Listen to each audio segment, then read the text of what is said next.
Do you want to be a fighter? RMC. Here comes Inoue. That destructive power does it again. Fighters Club. I'm the baddest mother on the planet. Hey, je vous avais dit quoi?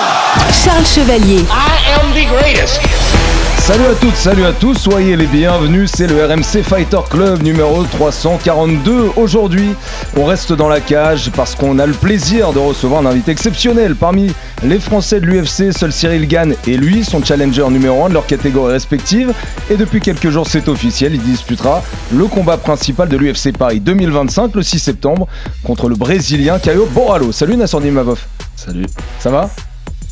Parfait. En pleine prépa, ça a déjà commencé, on est à 2 mois à peu près du fight. En pleine prépa, c'est ça, 2 mois du fight, je me sens bien. Trop cool, bah écoute, tu vas nous raconter ça pendant ce RMC Fighter Club. Évidemment à nos côtés, Baba, comme d'habitude, le pilier du RMC Fighter Club. Salut Baba. Salut Charles, salut Nassour. Bah, écoute, bel invité aujourd'hui. Hein. Ah ouais, bah c'est bien, on est bien. Ouais, ça lance un peu Paris, tu vois, ça commence à devenir un peu... Ouais, c'est ça. Bah, c'est ça, depuis toutes ces années maintenant, on sait que quand l'été arrive, on peut se préparer pour Paris. En plus, là, ça arrive début septembre, comme c'était le cas pour les 2 premières éditions, même si la 3e était fin septembre l'année dernière. En tout cas, le RMC Fighter Club, Nassour est ravi de te recevoir. Bon Nassour, on a évidemment beaucoup de sujets dont on aimerait parler avec toi aujourd'hui, avec notamment tout ce qui s'est passé dans ton entourage et ce changement de clan depuis 1 an et demi à peu près, et ce changement de planning aussi. Tu devais être backup sur le fight pour le combat pour le titre chez moins de 84 entre Duplessis et Chimaev en août. Finalement, ça a changé de plan et donc tu vas être le main event de l'UFC Paris. Déjà Nassour, comment ça va et comment est-ce que tu as géré cette période très récente avec tous ces changements? Tous ces changements au niveau du combat, ouais. Non, au niveau du combat, okay. Ces dernières semaines. Comment est-ce que j'ai... Non, bien. Moi, je me prépare pour un combat. Après, peu importe qui sera en face de moi, la préparation restera à peu près la même. Nous, à ce moment-là, on préparait deux gars et potentiellement un 3e si le backup se faisait pas. Donc là, il n'y a qu'un seul gars et donc je suis encore mieux. Ça rend la prépa plus facile que ce que tu envisageais pour fin août, du coup? Oui, bien sûr. Ouais. Bien sûr.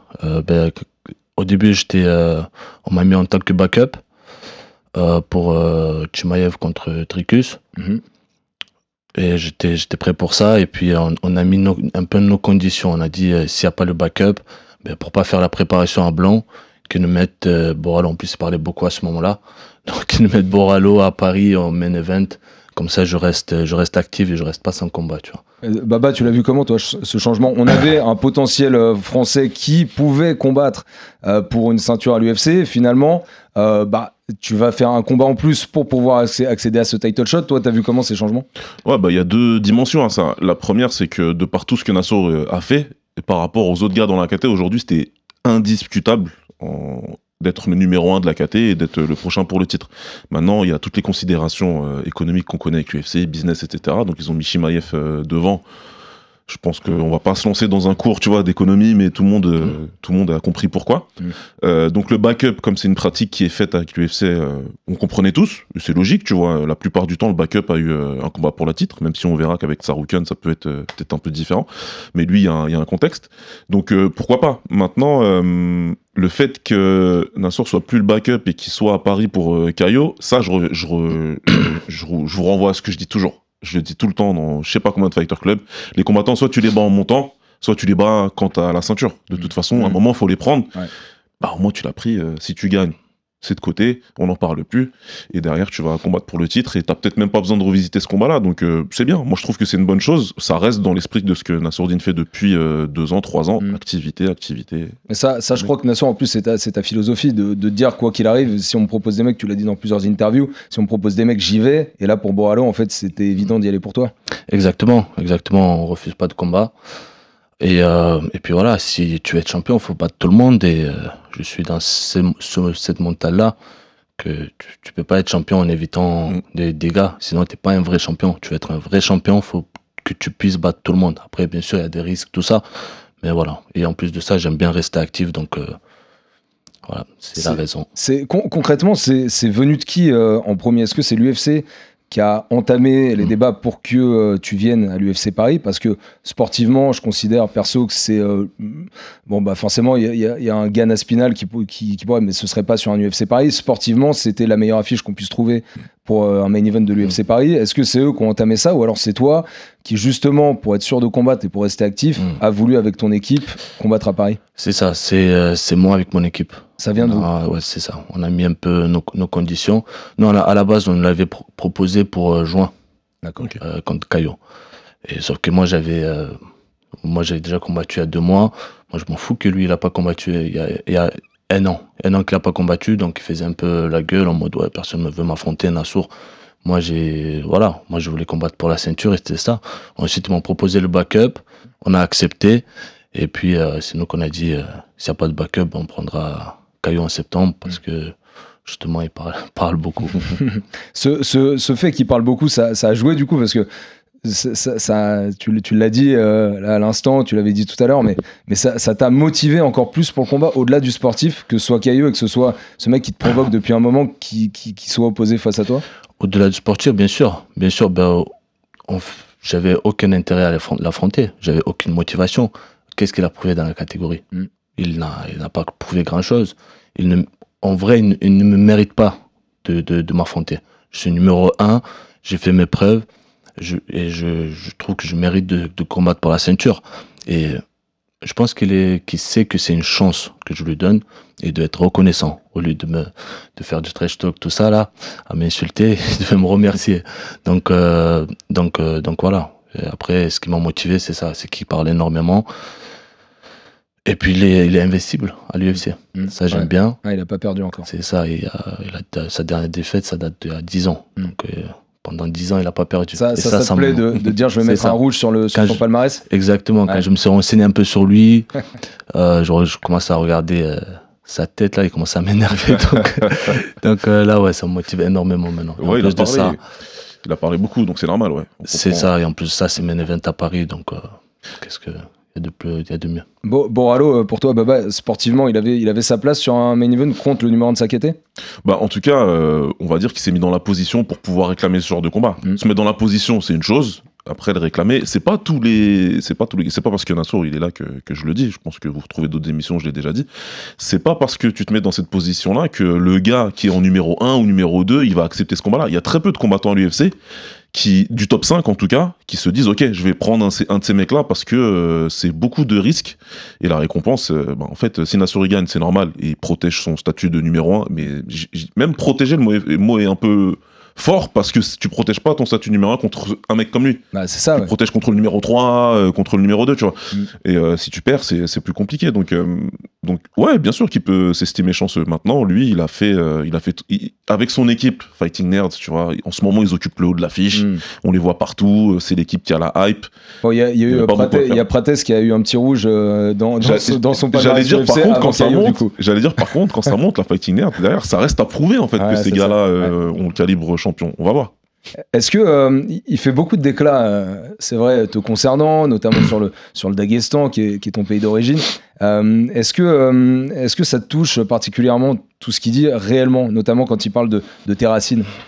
Non, c'est juste énervant sur le coup, mais non, ça me touche pas, ça me touche plus. Et s'il pense rentrer dans ma tête, il rentrera pas. Je sais plus le Nassourdine d'avant.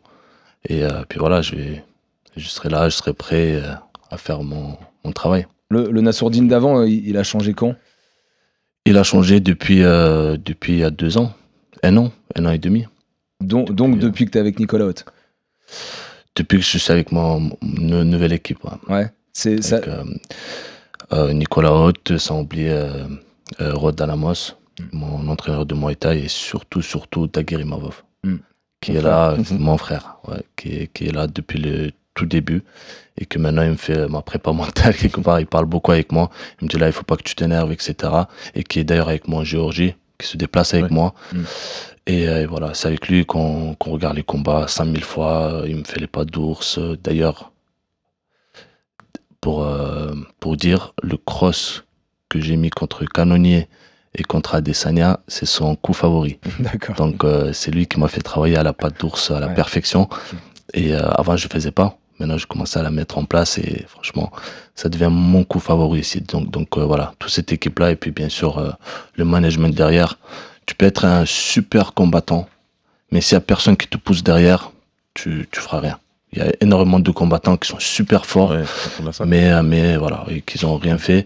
Et aujourd'hui, je suis avec mon management, discipline 360. Ils font un excellent boulot. Et c'est que le début. Ouais, donc, vas-y, je t'en prie. Non, parce que, en fait, je veux juste revenir sur ce que tu as dit en début de réponse où tu as parlé un peu de préparation mentale. C'est quelque chose qu'on avait abordé il y a quelques temps, je sais plus, peut-être il y a 1 an ou 2 ans, où tu avais dit que tu croyais pas trop, que c'était pas trop, en tout cas que toi, tu n'avais pas spécialement besoin. Mais en fait, est-ce que tu penses pas que c'est un boulot qui a été fait par ton frère de façon assez subtile? Au fur et à mesure, en fait, il t'a amené quelque part pour. Et en fait, c'est de la vraie préparation mentale, ça. Exactement, je pense que je crois en préparation mentale, mais c'est ce que je veux dire, c'est que tu n'as pas besoin d'aller voir un spécialiste. Tu peux la faire toi-même. Tu te connais mieux que n'importe qui et tu sais ce que tu vois. Tu peux, moi avec les bouquins, tu peux le faire. La façon de réfléchir positivement. Tu vois, les gens quand ils vont au combat ou quoi, c'est les pensées négatives qui viennent et ça c'est dur à les, tu vois. Donc il faut tout le temps penser positif avant les combats, le jour J. C'est pas ce que l'adversaire qui va te faire, mais c'est ce que toi tu vas lui faire. Et voilà, et à la fin c'est toi qui as le bras haut. Et puis après il y a le frère qui me fait pas la prépa mentale en mode on s'assoit et tout. Voilà. Non, pas comme ça. C'est juste le fait de discuter avec son grand frère et qui me dit juste le fait que ça, là il faut pas que tu t'énerves. Le fait qu'il te dise 10 fois, ça, tu vois. Ça va bien. Et après le combat contre Curtis, pas Curtis, c'était qui déjà? Dolidze. Où je me suis pris la tête avec Curtis. C'est à ce moment-là surtout que ça a commencé. Il y a eu Daguerre, il y avait mon père aussi. Il me répète ça souvent. Faut que tu restes calme. C'est du sport. Super intéressant, et c'est vrai que dans ta personnalité, on te connaît à la base très calme, et on t'a vu quelquefois, notamment contre Buckley à l'époque, pouvoir un petit peu sortir de cette prépa mentale, de ce cadre que t'as habituellement. En tout cas, on va revenir aussi sur Caio Borralho et sur cette adversité. D'abord, puisqu'on a commencé à en parler, ce travail avec Nicolas Haute, donc t'es avec lui depuis fin 2023, donc ça fait 1 an et demi que t'es avec lui. C'était depuis le NC contre Chris Curtis à l'époque, et puis il y avait aussi le combat contre Strickland qui était pas loin de cette collaboration-là. Depuis, c'est simple, tu as remporté 4 combats. Quand tu commences face à Dolidze, tu es 12e au classement des moins de 84 kilos. Là, on est 1 an et demi plus tard, et avec cette collaboration, avec tout le monde aussi qui est dans ton équipe, tu l'as dit, Daguerre, Younes et au management, tu es numéro 1 de cette catégorie-là. Est-ce que tu crois que c'est un changement dont tu avais besoin vraiment à ce moment-là? Bien sûr, j'avais besoin. Surtout, je reviens sur le niveau management. Avant, j'avais pas d'opportunité comme maintenant. On me donnait pas des top 10 comme ça, des top 5, tu vois. On me donnait toujours des match-up qui sont derrière moi. Et le fait que ça a changé. On me propose des gars devant, je peux m'exprimer, je peux montrer mon vrai niveau face à des gars de top 10, de top 5. Ça a beaucoup changé. Et puis bien sûr le côté équipe, Nicolas Haute qui fait un très très bon boulot, surtout sur le game plan, très intelligent, toujours à trouver les sparring qu'il faut, qui vont bien imiter mon adversaire. Il va lui-même dire il faut que tu travailles ça, tu vois, parce qu'il regarde les combats en boucle aussi derrière. Et donc bien sûr ça a changé. Et puis le côté je le porte près du cœur, tu vois. Il y a mon grand frère, il y a Rod Alamos, il y a Nicolas Haute, je connais depuis longtemps, et ça, même mentalement, ça aide beaucoup. Tu vois, la guerre avec ces gars-là, t'es bien. Ouais, t'as vu les changements et dans le combattant qui est Nassourdine, et dans le côté communication qui représente aussi via ce qu'on peut voir des réseaux sociaux, des interviews. Ouais, bien sûr. Le changement, il est perceptible déjà. Il y a quelques temps, puis après quand tu vois la série de victoires, et puis surtout comment, sur la manière, sur certains aspects techniques, tu vois bien que le travail, il est différent. Moi, et encore une fois, ta carrière, c'est ta carrière, comment tu l'as construit, comment tu as mené tes trucs, il n'y a personne à dénigrer, c'est juste des évolutions, tu vois.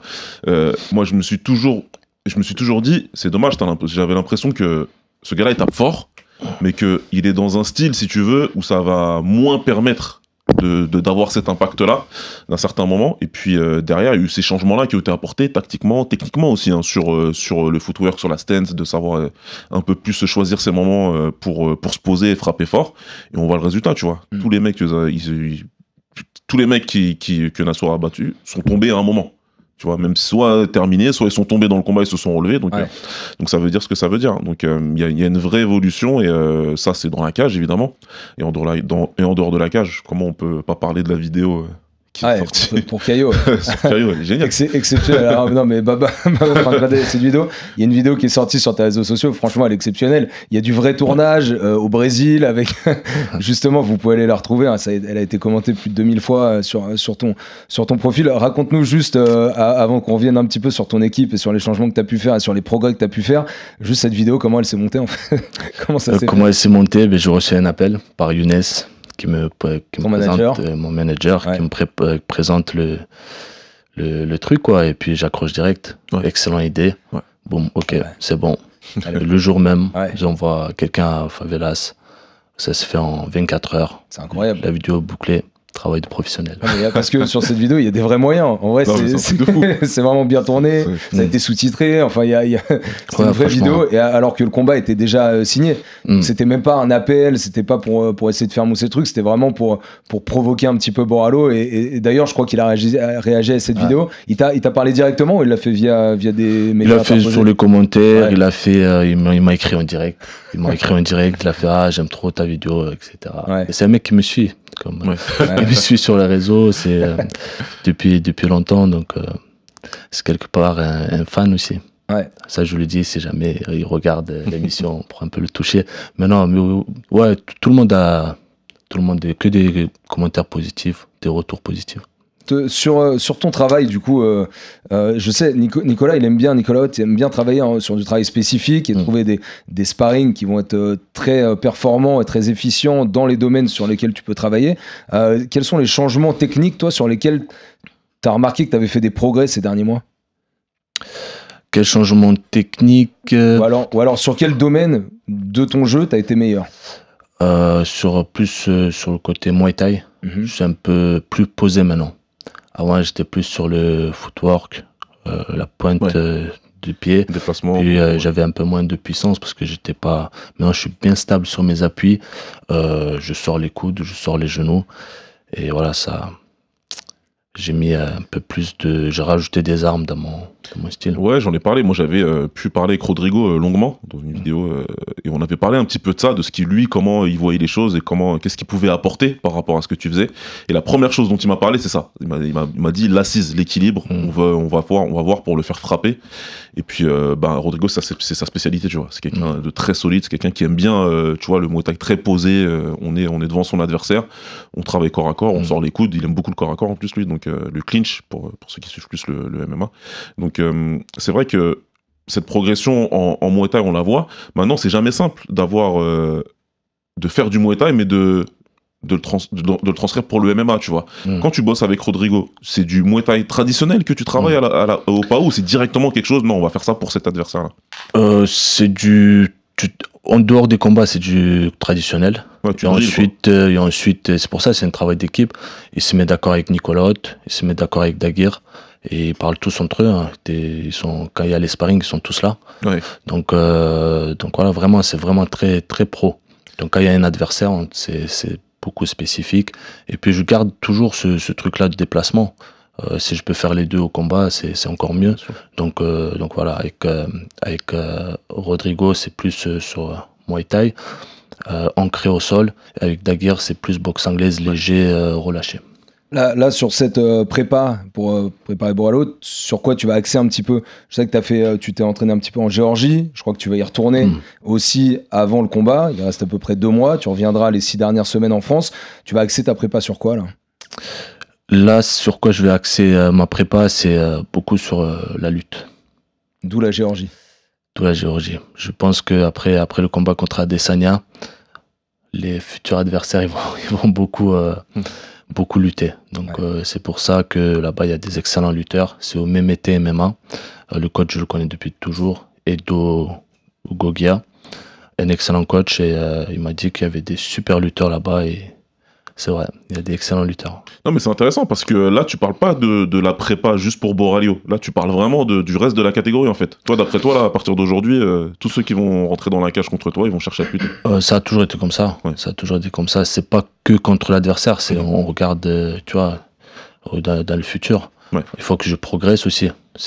On en parlait avec Nicolas Haute la dernière fois et c'est pas que contre cet adversaire. C'est après il y a les adversaires, les prochains qui vont venir.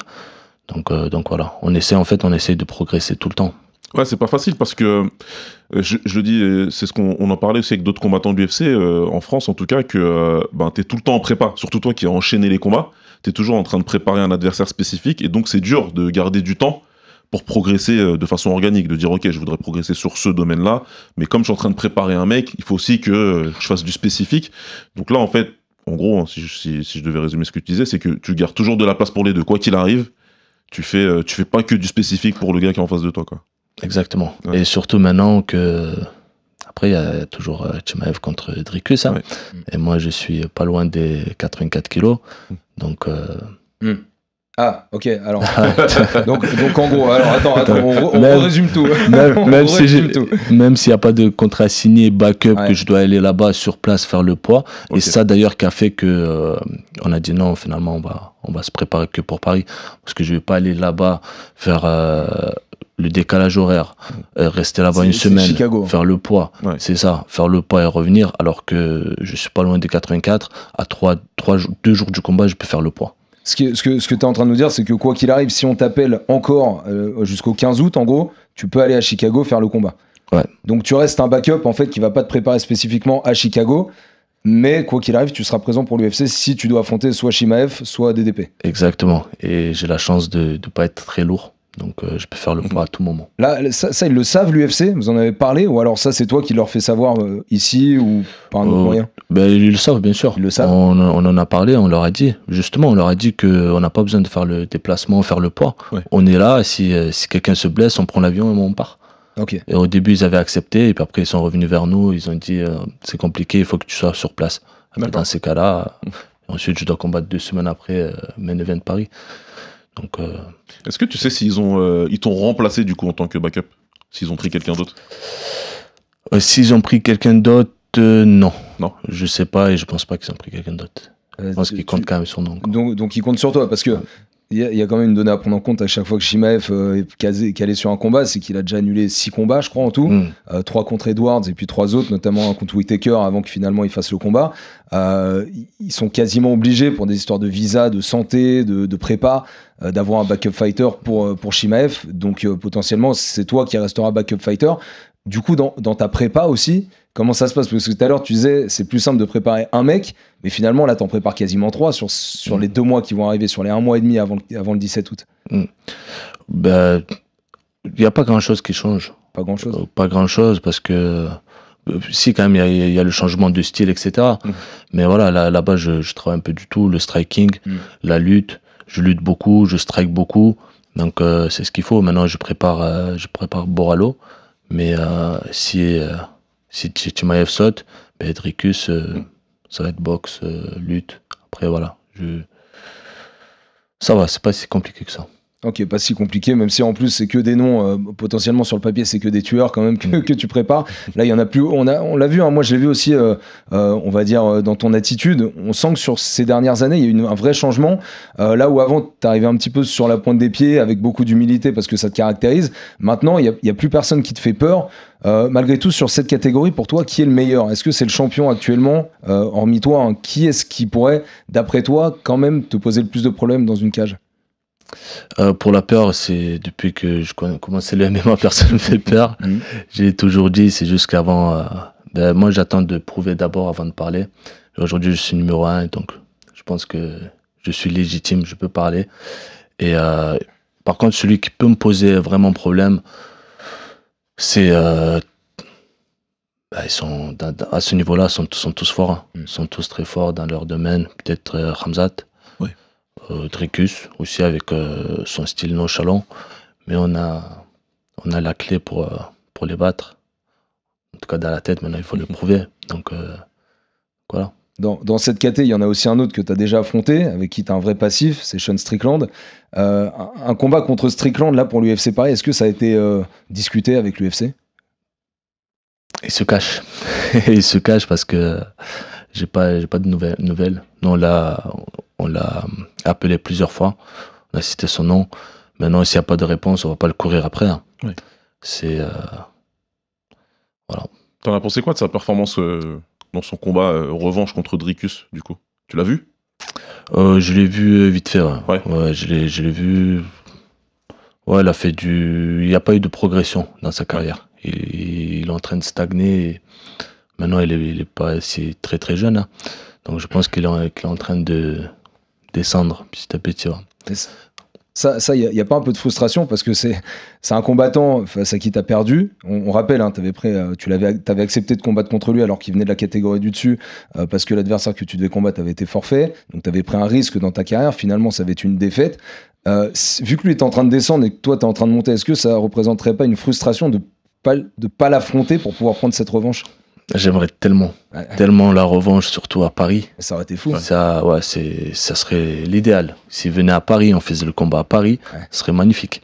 Franchement, bien sûr, la revanche serait parfait. Maintenant, je dis, soit il y aura la revanche et je gagne, soit je vais tellement le dépasser dans le classement, dans le truc, qu'il n'y aura plus aucun doute que je suis meilleur que lui. C'est ce que j'avais dit, je m'en souviens à mon grand frère Ibrahim, après ma défaite contre Philos, que je devais gagner. Je lui dis, t'inquiète pas, soit on va faire la revanche, je vais gagner, soit je vais tellement le dépasser qu'il n'y aura aucun doute que je suis meilleur que lui. Donc c'est comme ça, je me dis, et je me dis, bon, c'est pas grave en fin de compte. Ouais, c'est vrai. Je l'attraperai dehors. Dans les rues de Las Vegas. Ouais, à l'UFC, bien, parce qu'il se passe beaucoup de trucs apparemment au Performance Institute là-bas. C'est vrai que c'est un peu frustrant, parce que là, vu les trajectoires, on se dit que cette revanche, elle n'aura jamais lieu en fait. Alors, c'est frustrant pour l'UFC Paris. Moi, j'ai été vocal par rapport à ça. J'ai tweeté, je l'ai mis partout, ramenez-le. Et ce jour-là, pardon, je vais dire ça, je vais me faire gronder, mais ce jour-là, je fais même pas de travail de média, laissez-moi juste me mettre dans le public. Et je vais faire ce que je vais faire en tant que public. Ceci étant, ça aurait été cool pour Paris, mais il faut pas rester sur cette frustration parce que, sincèrement, à aujourd'hui, vu lui, l'état de la performance qu'il a donné contre Dricus et ce que Nassour a fait ces derniers temps, est-ce qu'il a dépassé là aujourd'hui? Si tu prends une photo aujourd'hui, Nassour il l'a dépassé, tu vois. C'est clair. Donc pour moi, faut pas qu'on reste frustré là-dessus, tu vois. Lui, il fait son truc. S'il continue à descendre, il continuera à descendre. S'il y a une opportunité, je sais très bien que ça se fera. Visiblement, l'UFC, ils sont pas spécialement intéressés, sinon ils auraient forcé. Tu connais l'UFC. Si ils avaient vraiment voulu le faire, je pense qu'il y aurait pas eu de souci. Faut se concentrer sur l'essentiel. Il y a Main Event à Paris. Pour moi, c'est bon, c'est déjà super. Il y a eu pas mal d'ambiance très très chaude à Paris. Hein. Je sais pas, je me souviens de ton combat contre Buckley. L'ambiance, elle était quand même hyper chaude. Caolan Loufran contre Taylor, c'était assez chaud dans la salle aussi. Le combat de Jousset, le dernier, ça chauffait bien. Pour toi, c'est quel UFC Paris, quel combat de l'UFC Paris où tu te souviens d'une ambiance folle, même si certains t'attendaient dans le vestiaire? Peut-être le tien contre Buckley, c'était assez fou. C'est ça. Le premier UFC Paris, c'était dingue. Ouais, c'était dingue. Moi contre Buckley, puis après d'autres combats comme Cyril, et ça chantait la Marseillaise tout le long du combat, et c'était incroyable. Le dernier combat de Taylor, ça chantait autre chose aussi dans la salle. Et Taylor, ouais, c'était... C'est plus des insultes à la française, mais ça chantait autre chose, ouais. Ouais, c'est ça, ils aiment bien les... Mais c'est pour ça, c'est bien. C'est bien qu'un adversaire provoque. Comme ça, quand il va venir, la salle sera en feu, et le combat il sera intéressant. C'est là où je rejoins Baba. Je me dis que s'il y avait eu Imavov, Strickland à Paris pour la revanche, Strickland en plus, pour le coup, l'avantage avec Strickland, c'est que tu sais que de son côté, il va faire monter la sauce. Toi, tu peux rester sur ta prépa, il aurait fait son truc et ça aurait fait un feu d'artifice de dingue, surtout en main event. On va pas se mentir, il aurait fait son truc, il aurait évidemment joué sur toute la partie démographique de la France. Il aurait été à 100%. Donc on aurait le public chauffé à blanc et tu vois, voilà. Il l'aurait pas fait. Il l'aurait pas fait, non. Il viendrait même pas à Paris. Ouais, visiblement, il va même pas poser le. Il a dit que c'était un trou. Ouais, il fait le dur, mais il est pas si dur que ça. C'est un bon combattant, je dis pas, mais quand il parle de pistolet, je tirais sur lui. Calme-toi. C'était pas si dur que ça.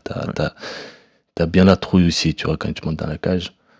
Donc, Du coup, Caio, est-ce que lui, tu respectes le fait qu'il ait accepté de venir te prendre à Paris?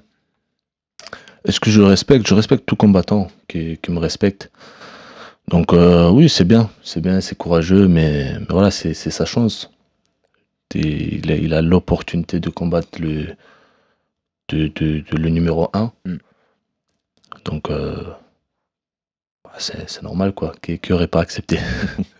Caio, du coup, brésilien, 32 ans, 17 victoires, une défaite en carrière. La dernière défaite, c'était il y a 10 ans. Il est rentré à l'UFC par les Contender Series et pour le moment, il est invaincu à l'UFC.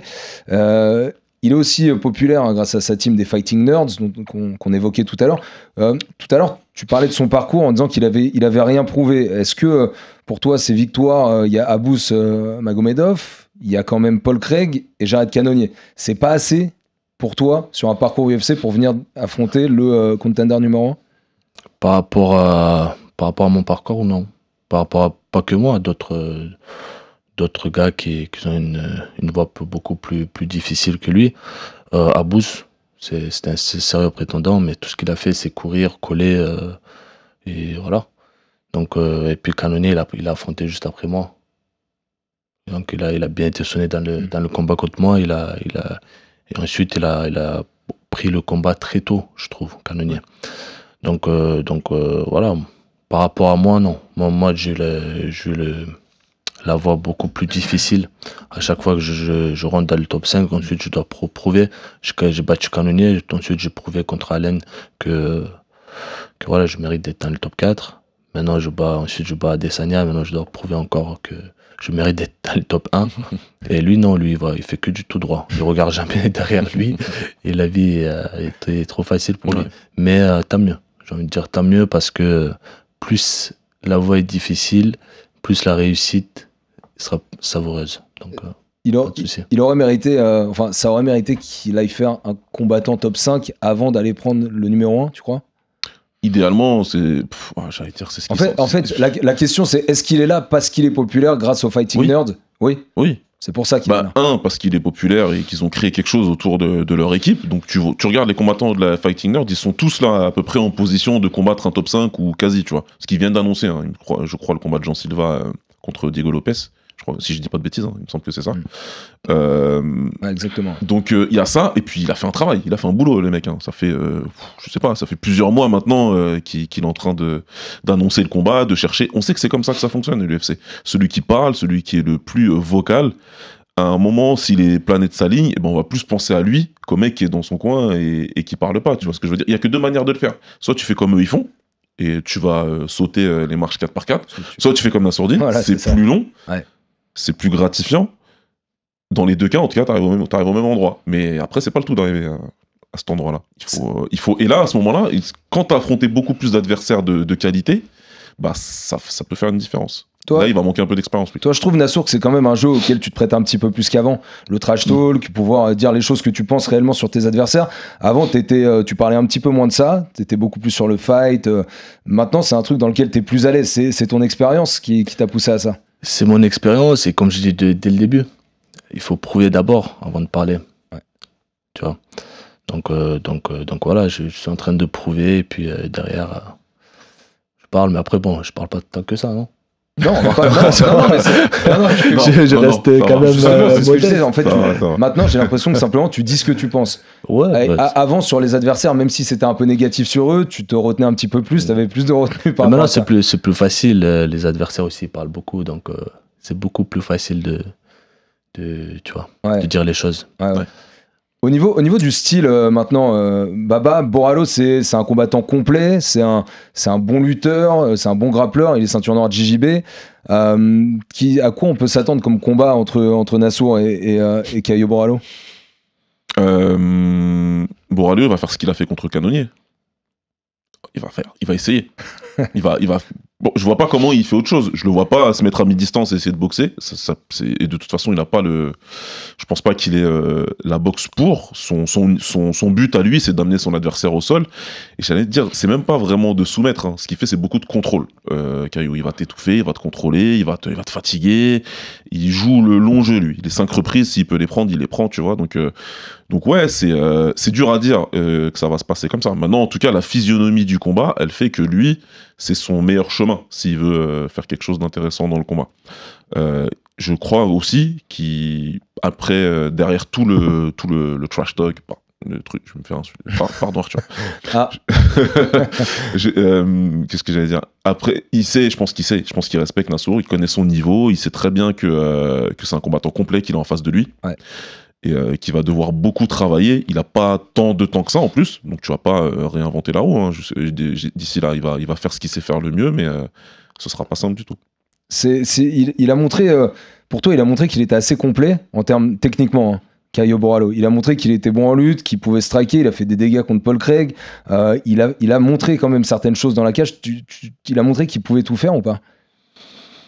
Il a montré qu'il était complet, hein. Ouais. Qu'il était complet, mais moyen partout, moyen debout, moyen au sol. Donc voilà, comme tu as cité Paul Craig, bon, tu peux pas montrer que tu es complet comme Paul Craig.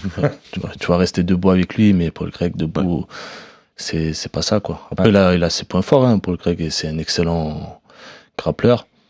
Mais voilà, il est resté debout avec lui, il n'est pas allé au sol. Ouais. Donc voilà. Est-ce que pour toi, la catégorie des moins de 84, maintenant que tu domines avec DDP qui est juste devant toi, c'est la catégorie la plus compétitive à l'UFC? L'une des plus compétitives, ouais. Ça commence avec Chimaev, Dricus, Borralho qui arrive, il y a moi. Ça commence à monter. Et les mecs un peu plus vieillissants, comme Whittaker, comme Adesanya, ils ont encore... Pour toi, ils représentent encore quelque chose de cette caté, ou alors ils vont être poussés vers la sortie tranquillement et ils représentent plus grand-chose? Non, ils sont encore là. Ouais. Ils sont encore là, en pleine forme. Et surtout Adesanya, on l'a vu hein, au premier round, il était plus qu'en forme. Il avait le coup d'œil, il était confiant. Ça allait super vite.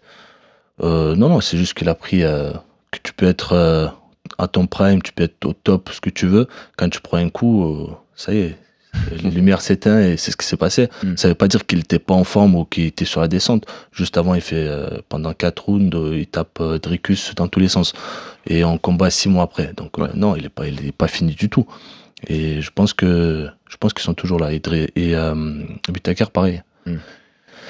Le dernier combat, il a perdu, je crois. Ouais, contre Chimaev. Contre Chimaev, ouais, ça. C'était dur. Ouais. Ça, il a perdu, mais juste avant, il a mis contre un prospect, il a gagné, tu vois. Donc, on verra ce qu'il va donner là. Et Chimaev, justement, c'est un garçon. On parle depuis tout à l'heure du côté médiatique aussi que peut représenter Caio Borralho avec les Fighting Nerds. Chimaev, même si forcément tout ce qu'il a montré jusqu'à maintenant, c'est exceptionnel, mais finalement, en 2 combats chez les moins de 84, je crois qu'il a fait que entre guillemets, Ousmane. C'était en 84, je crois, Ousmane, non? C'était dans la catégorie. Ouais, c'est ça. Ouais. Et maintenant, Whittaker, il arrive déjà à un title shot. Est-ce que toi, qui es dans l'orga depuis super longtemps, je crois que tu as 11 combats UFC, s'il y a un côté, encore une fois, un petit peu incompréhensible de voir un mec te passer devant? Je suis pas surpris. Je savais que ça pouvait arriver, je savais que ça allait arriver. Et puis c'est moi, dès le début, j'ai choisi ce chemin-là. Et je sais que ça va pas être facile. Je sais que ça va être plus dur que les autres. Mais voilà, c'était soit ça, soit je parle dans tous les sens, je fais le trash talk et je passe devant tout le monde. Non, j'ai choisi cette route-là. Et plus c'est dur, mieux c'est. Là, comme j'ai dit, la réussite sera plus savoureuse. Il y en a un qui arrive très fort, hein, par contre, dans la KT, c'est Rainer de Rieder, qui est 12e, je crois, au classement. Lui, il a dit que tu étais le mec le plus sous-coté de cette catégorie, même si tu es contender numéro 1. En fait, ces 4 derniers combats que tu as fait depuis 1 an et demi, ils ont quand même changé l'image que les gens ont sur toi. Mais quel combat pourrait te permettre justement qu'il n'y ait plus de surprise? Tu vois, de Rieder dit que tu es sous-coté. Pour nous, ça nous paraît fou parce qu'on a vu que tu as montré énormément de choses, surtout sur tes 4 derniers fights. Mais qu'est-ce qui pourrait faire que cette image change chez les gens?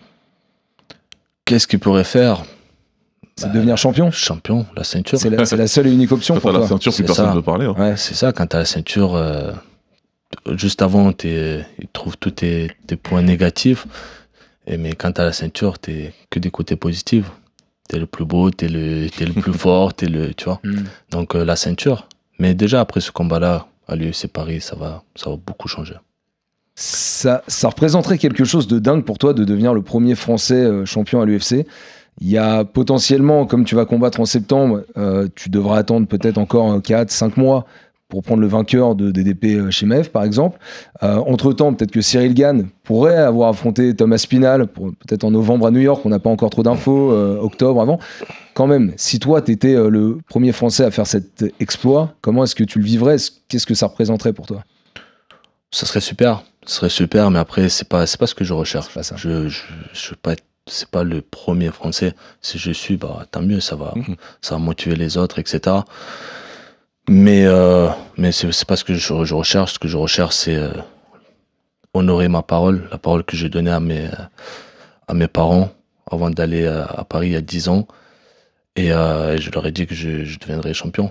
Et j'ai pas envie de retourner les mains vides. Donc c'est ça que j'ai envie, c'est de ramener la ceinture à la maison et que mes parents soient fiers de moi. Quand même, pour rebondir, tu as dit que le 30 septembre, il y a le 6 septembre, il y a des choses qui pourraient changer après l'UFC Paris. Après, quels sont tes plans en fait pour justement que ça change? C'est parce que ce sera un main event à Paris et que du coup l'exposition sera un peu différente et c'est là où l'image va changer, c'est ça que tu voulais dire? Ou alors c'est parce que tu as prévu des choses particulières? Plus niveau combat. Niveau combat, ce sera une vraie guerre. Je pense que ça sera une vraie guerre dans tous les partiments. C'est un gars complet, je suis un gars complet, donc ça va se jouer au sol, debout. Et je pense que là, ils vont se dire, ok, Nassour est vraiment complet, il est vraiment fort partout. Juste avant, j'affronte Adesanya, je le bats en striking, avant la limite. Bon, ok, on sait que Nassour, il a un bon striking, mais qu'est-ce qu'ils vont au sol? Et là, on aura la réponse. Mais tu penses que tu as besoin de... Enfin, il faut qu'il y ait l'UFC Paris pour qu'il se passe pour ça, parce que nous, on est à l'extérieur, pour beaucoup, tu vois, donc il y a les fans qui ont le regard extérieur, où on se dit, ok, quand même, online et tout, ça a quand même changé des choses, mais toi, qui es dans les events et tout, tu vois, qui est dans certaines choses UFC, le regard des combattants et de l'organisation, il a changé après le KO contre Adesanya? Il y a eu quelque chose de différent? Bien sûr. Ça a beaucoup changé. Ouais. C'est vrai. Je t'attends plus. Non, pas spécialement, mais c'est intéressant de savoir. Oui, les médias, les gens, comme ils parlent de toi, même sur le réseau, tu vois presque des commentaires positifs. C'est ça. Et non, c'est pas comme avant. Avant, c'était non, Nassour, il va jamais rentrer dans le top 5. Oh non, qu'est-ce qu'il vaut? Il rentrait dans le top 5, mais qu'il a battu personne encore. Genre, j'avais pas confirmé ma place. Et là, je pense que j'ai vraiment confirmé que je faisais partie des meilleurs. The Reader, il dit que t'es sous-coté, donc Charles, il soulève ce point. C'est nous, enfin, le mot surcoté, on l'entend partout, à toutes les sauces, lui il est surcoté, lui il est surcoté, etc. Sous-coté, on l'entend beaucoup moins. Moi, ta réaction par rapport à ça, ce qu'il dit lui, est-ce que tu penses que t'es sous-coté par le public ou par les autres combattants en fait de l'UFC? Non, je suis coté à ma juste valeur. Je suis coté à ma juste valeur. Est-ce que maintenant c'est juste qu'on fait comment on dit? Ouais, je sais que vous pourrez pas m'aider parce que je n'ai pas encore commencé. Ils font la différence, genre contre des mecs comme je sais pas, qui parlent énormément, qui sont la hype de fou, qui, tu vois. Mais sportivement parlant, ouais, je suis coté à ma juste valeur. Aujourd'hui, les gens ils me reconnaissent. Je suis dans les 500 000 abonnés sur Instagram. Et ça, sans parler, qu'avec mes performances. Et je pense que ça va quand même. Il y a une émulsion aussi dans le MMA français. Toi qui est là un peu depuis t'étais là avant que ce soit légalisé en France, t'étais déjà à l'UFC, t'étais déjà assez exposé à ce niveau-là. Comment ça se passe entre vous, les combattants français? À l'époque, il y en avait beaucoup avec toi au MMA Factory. Cyril Gane, Taylor Lapillus, par exemple, William Gomis. Comment ça se passe entre vous? Cyril Gane, par exemple, tu es encore en contact régulier avec lui? Oui, bien sûr. On s'envoie la force, on se félicite, on parle de temps en temps sur Instagram. Bien sûr, comment ça se passe? Bien, on se tire tous vers le haut. Surtout avec Cyril Gane. On s'envoie la force, on se souhaite le meilleur. Et voilà, on arrive fort. Avec Fernand Lopez, tu as gardé des relations aussi cordiales. Comment ça s'est passé? Tu n'es plus avec lui depuis 1 an et demi. C'est lui qui t'a aussi permis, puisqu'il t'avait accompagné depuis 2016 dans tous tes combats professionnels. Quelle relation tu as gardé avec Fernand? Quelle relation? Bien. On s'était pas embrouillé ou quoi quand on est parti. On s'est serré la main. Et puis voilà, j'avais le contrat a été respecté. On a travaillé 8 ans et personne doit rien à personne. Et puis voilà, et je suis très très reconnaissant pour tout ce qui m'a apporté. Comme je disais, ça revient toujours le côté ouais, t'as beaucoup progressé depuis que t'as quitté le MMA Factory, mais j'ai progressé niveau j'ai progressé, oui, mais j'arrêtais pas de progresser quand j'étais MMA Factory. C'est juste que je suis rentré, j'étais très jeune, je combattais à 77, je suis passé à 84, mon corps il était pas encore adapté, il était pas, tu vois. Donc je progressais très bien. Fernand c'est un excellent coach, mais voilà, ce qui bloquait c'est niveau management. Il n'y avait pas d'opportunité, il n'y avait pas des fights où je pouvais à part à Strickland à 4 jours, à 93, alors que je dépasse pas les 88 kilos, tu vois, niveau management, c'était pas top. Et quand Fernand gérait les deux, tu peux pas, enfin, tu te séparais du management, ça serait compliqué niveau, je pense. Ouais. Tu lui en veux d'avoir pris cette décision quand même, d'accepter Strickland? Jamais, non, pas du tout. La décision, on l'a prise nous ici. Il nous a ramené il nous a dit est-ce que tu veux affronter, bien sûr. À ce moment-là, je voulais combattre, j'étais sur place. Et puis voilà, c'était une très bonne expérience. Et je suis là aujourd'hui aussi peut-être par rapport à cette défaite. Tu vois, ça m'a motivé, ça m'a mis de la rage, etc. Donc voilà. Moi, je le vois un peu comme ça. C'est vrai que c'est une épreuve, mais ça a marqué un peu le tournant du Nassour première génération. Et là, on est sur un Nassour un peu 2.0 qui a vraiment prouvé que la différence, mentalement, ça a dû te faire presque du bien de perdre ce combat, en fait, pour repartir un petit peu à zéro et partir sur le run sur lequel tu es actuellement. C'est ça. Comme j'ai dit, ça me motive. Après, il y en a, ça peut les écraser. Moi, ça m'a motivé. Aujourd'hui, je sais que il y aura pas pire, quoi. À ce moment-là, j'ai vécu le pire de ce qui peut arriver, quoi. Les réseaux, ils étaient remplis des négatifs, des commentaires négatifs. Et puis voilà, j'ai surpassé ça et ça m'a forgé aussi mentalement. Et ce que je veux dire, c'est que voilà, Fernand, c'est un bon coach. On progressait bien ensemble, mais niveau management, voilà, j'avais pas d'opportunité à part celui-là de mesurer au meilleur. Je voulais affronter Vettori à ce moment-là. Et ouais, c'était bizarre que ce combat se fasse pas à l'époque, 2 Européens, tu vois. C'était. C'est le combat que je voulais. Hermanson, pareil. Ces gars-là, je les aurais battus.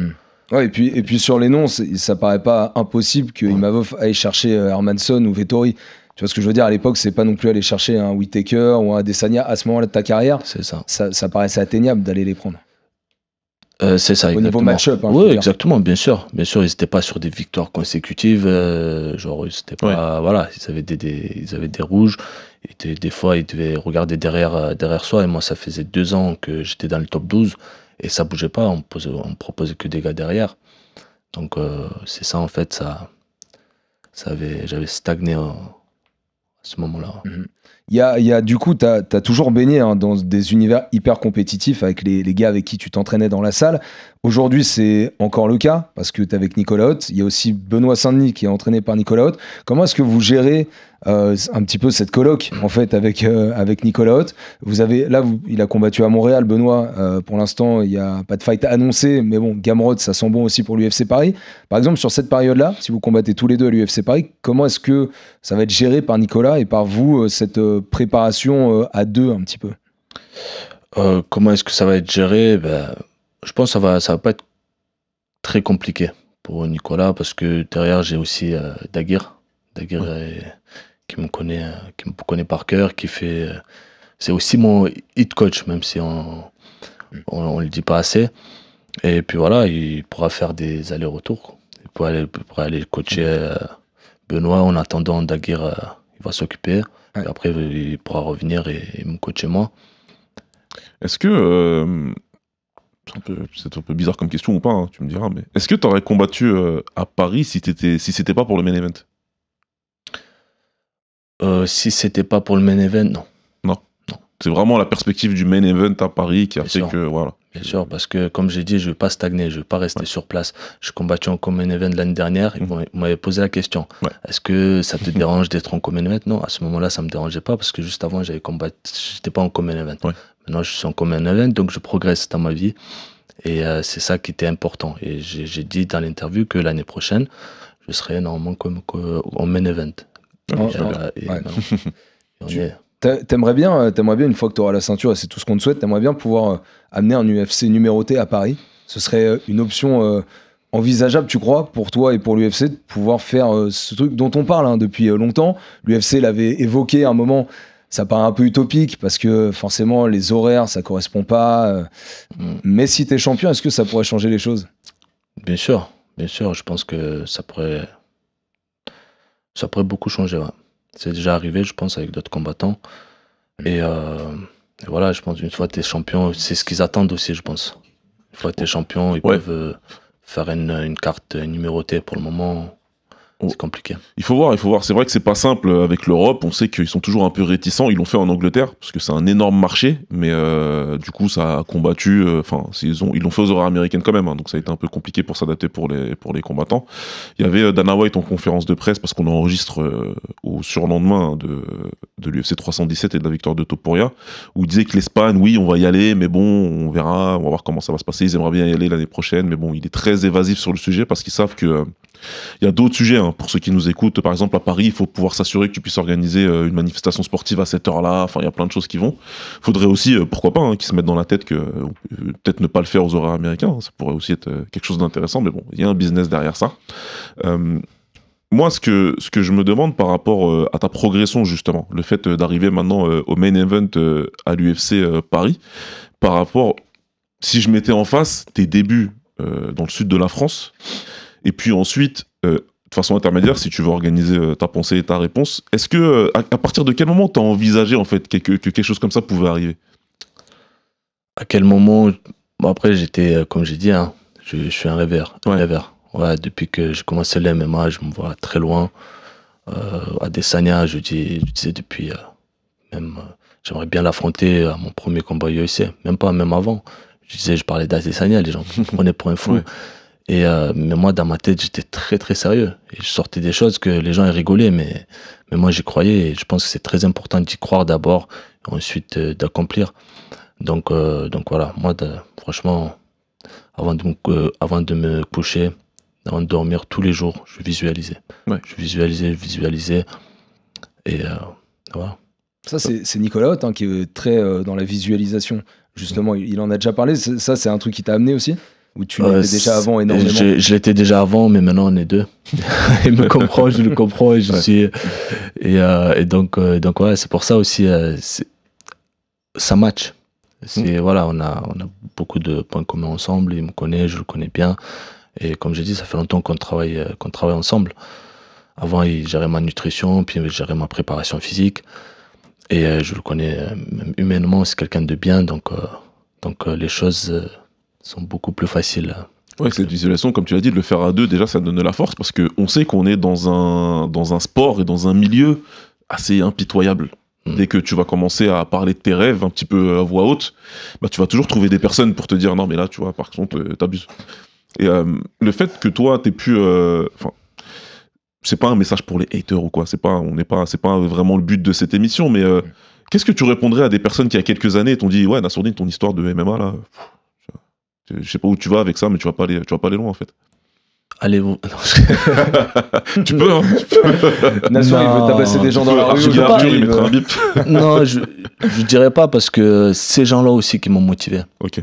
Tu vois, ça me motive énormément. Moi, avant les fights, même, tu sais, le bus qui vient te chercher pour te ramener à l'arène pour le fight, pendant ce temps-là, je suis là en train de regarder les commentaires. Okay. Et je vois des commentaires négatifs et ça me motive énormément. Toi, t'as besoin de ce truc-là. J'ai besoin de ce truc-là. Okay. Et j'ai besoin de ce truc-là de prouver. J'aime bien prouver, tu vois.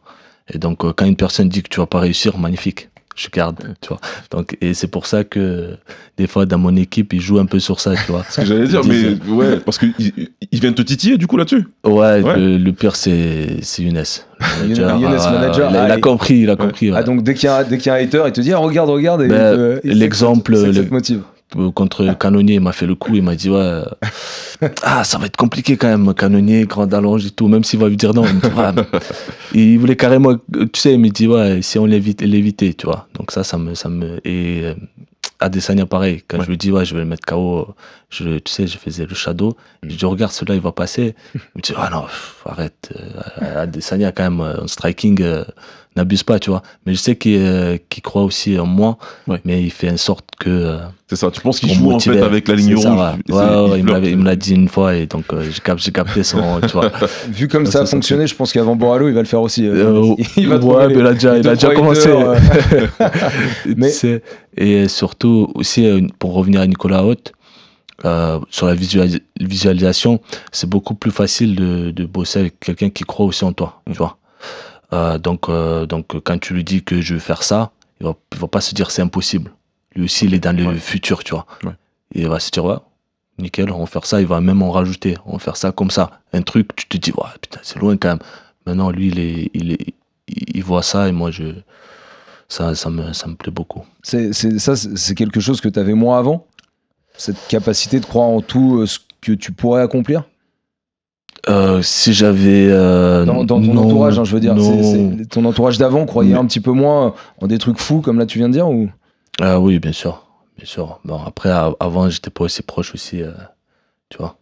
Ouais, donc, mais comme tu l'as dit, il faut y penser à ce moment-là déjà. Avant, faut le visualiser. Avant de commencer le MMA, quand je commence, j'avais 17 ans. À ce moment-là, j'étais encore plus fou. Donc, quand tu sais, j'étais chez Slam Garofalo, mon premier entraîneur de MMA. Donc, on avait une fiche à remplir. Donc, il y avait la licence, etc., une feuille de ses objectifs, quoi. Et j'avais mis la ceinture UFC à moins de 84. Je crois que j'avais rajouté 77 aussi. J'étais 77 et 84, tu sais. Et là, ça, on a rigolé, tu vois.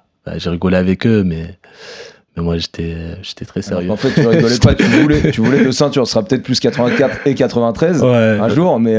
Ouais, c'est ça. Je voulais absolument la ceinture à ce moment-là. Ouais, et puis, j'imagine... Là, on parle du cercle très restreint de tes coachs, de ton entourage, qui ont besoin de croire en ta vision et de l'accompagner, voire même, comme tu as dit, de la nourrir avec Nicolas Haute, ça c'est bien. Parce que en France, on a aussi peut-être ce complexe. À chaque fois qu'on s'est retrouvé dans des gros fights, dans des gros events, il y a eu ce petit mode, tu sais, on arrive sur la pointe des pieds, c'est déjà super cool, on va essayer de profiter de la lumière, et puis t'as pas l'impression qu'on est prêt pour ces rendez-vous. Donc tu penses que cette visualisation-là aussi, elle t'aide, parce que Nassourdine, ça c'est toi, Adesanya par exemple, c'était ce genre de rendez-vous, tu vois, c'est ce genre de rendez-vous où ces derniers temps, quand on arrive à ce niveau-là de combat, on perd, en fait. On arrive là et on trébuche sur la marche. Toi, tu le visualisais Adesanya depuis des années, donc jamais envisagé de perdre ou d'impressionner par l'événement, quoi. Exactement. Après, j'étais pas prétentieux non plus. Je criais pas, ouais, je vais battre tout le monde, je suis le plus fort. Non. Je sais qu'il y aura des défaites. Même maintenant, hein, je sais pas ce qui est fait demain, et sûrement. Mais si Dieu me laisse en santé que je suis aujourd'hui, tôt ou tard, j'aurai ce que je dois avoir. Et ça, je dis depuis des années. Tu visualises l'entrée là déjà de Bercy ou pas? Ton entrée à toi? Depuis des semaines déjà. Quoi, la musique d'entrée, tu connais la musique ou? Ce sera la même toujours, la genre musique la même de Mohamed Ali dans les films. Mais c'est vrai que non, mais ton parcours en Nassour, parce que je regardais tout à l'heure, en fait, quand t'es arrivé à l'UFC, c'était Israël Adesanya le champion. Et c'était un peu le début du run, parce qu'il avait qu'une seule défense, c'était contre Yoel Romero. Et aujourd'hui, t'as passé les étapes, et c'est là où tout ton discours qu'on écoute aujourd'hui est hyper intéressant, parce que tu t'es construit et t'as voulu montrer de quoi t'étais capable avec tes performances, justement dans la cage. Avant qu'on se quitte, Nassour, j'ai juste quelques petites dernières questions par rapport au contexte de ce fight et la manière dont ça s'est fait. Je sais que t'as pas peur, mais est-ce que tu crains pas que justement ce combat puisse te faire reculer par rapport à la chance que tu avais réussi à saisir d'aller vers une ceinture? T'es le challenger numéro 1 aujourd'hui, c'est toi qui concrètement aurais pu mériter d'aller prendre cette ceinture. Si t'avais attendu, t'aurais pu avoir une période d'inactivité un peu longue, mais t'aurais certainement pu prendre le vainqueur de ce combat. T'as décidé de te mettre en danger en allant chercher un fight. Est-ce que tout ça, tu le fais avec beaucoup de confiance et t'y vas justement en te disant qu'il n'y a aucune question à se poser, que c'était le choix à faire? C'est exactement ça. Je vais avec une confiance et je me mets pas dans la tête, je vois pas la défaite ou je peux reculer. J'aime bien prendre des risques et si je suis là aujourd'hui, c'est parce que j'ai pris des risques et puis voilà, c'est tout droit. Là, je savais pas que je peux reculer. Tu viens de le dire là. Non, plus sérieusement, bien sûr, il peut tout arriver au combat.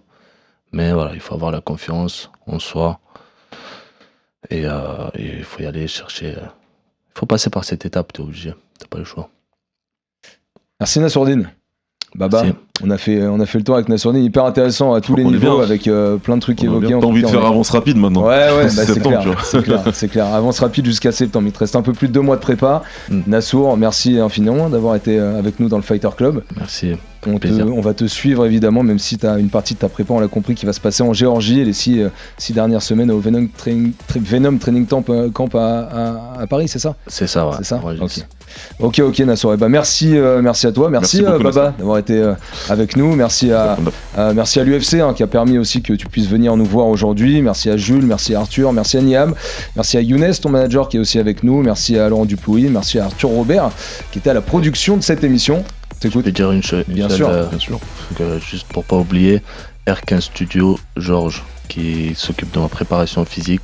Et c'est lui qui m'a permis aussi de prendre la masse musculaire et d'être solide aujourd'hui. Donc voilà, maintenant l'équipe est complète. Ouais, une équipe bien composée, avec, tu l'as dit Georges, je crois, avec Nicolas Haute, avec Daguerre, avec tes frères, Rodrigo. Et avec tous ceux qui t'entourent, Rodrigo et Younes au management. Merci Nassour. Merci. Plein de force à toi. On te suivra le 6 septembre prochain pour le main event de cette UFC Paris. À très bientôt dans le RMC Fighter Club. Ciao. Salut. RMC Fighters Club.